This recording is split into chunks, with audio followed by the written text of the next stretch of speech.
So frog have two pair of appendages, which is two at the front and two at the back, and it has smooth and moist skin, and it does not have a tail.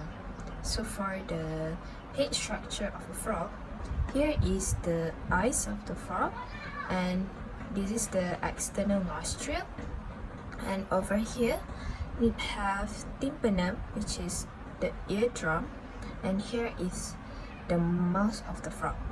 So here inside the mouth of the frog is a maxillary teeth, volarine teeth, the internal nostrils is the Eustachian tube, which is it will equalize the inner pressure of air, and the glottis, which is the tubes that leading to the lungs, esophagus, and lastly is the tongue.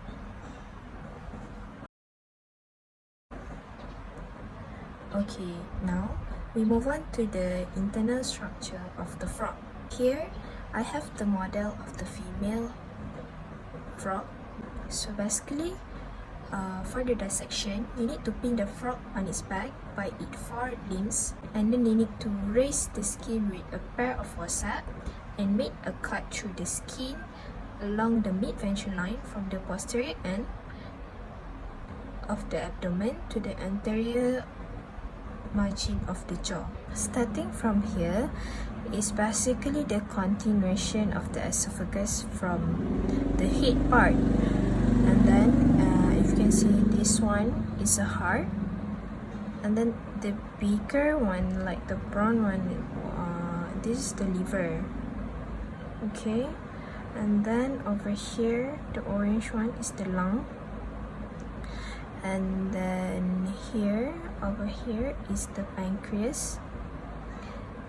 The small one, like the greenish, is the gallbladder, and then here is a stomach which connected with the small intestine and then connected with the large intestine.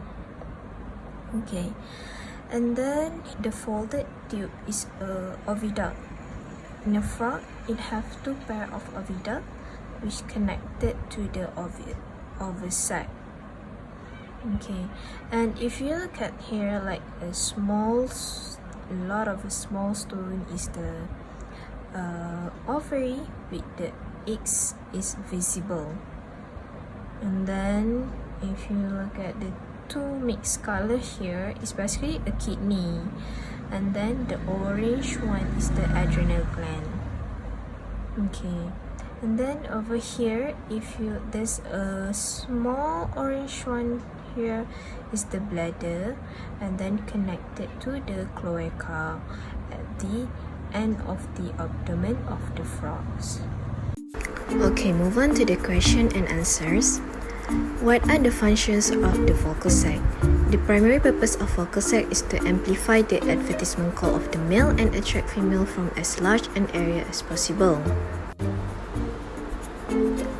The male reproductive system and egg structure include the following organ: a pair of testes, vasa efferentia, and a urogenital duct that opens into the cloaca.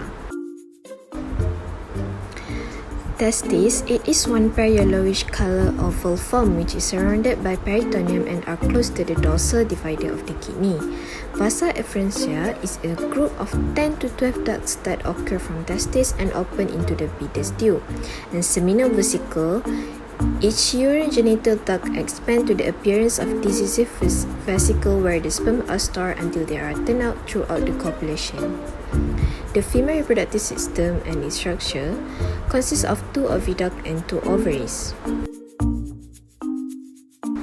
The oviduct is the posterior end of two oviducts open into cloaca separately. Just before entering the cloaca, each oviduct forms a thin wall enlargement that is not quite like the rest of the part of oviduct.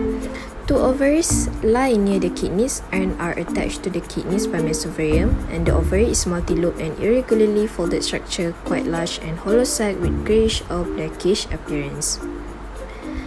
Function of the optic lobe. The posterior to the cerebrum are the optic lobe with function in vision. And the ridge just behind the optic lobe is the cerebellum. It is used to coordinate frog muscle and maintain balance. Posterior to the cerebellum is the medulla oblongata, which connect the brain to the spinal cord. That's all from us. Thank you.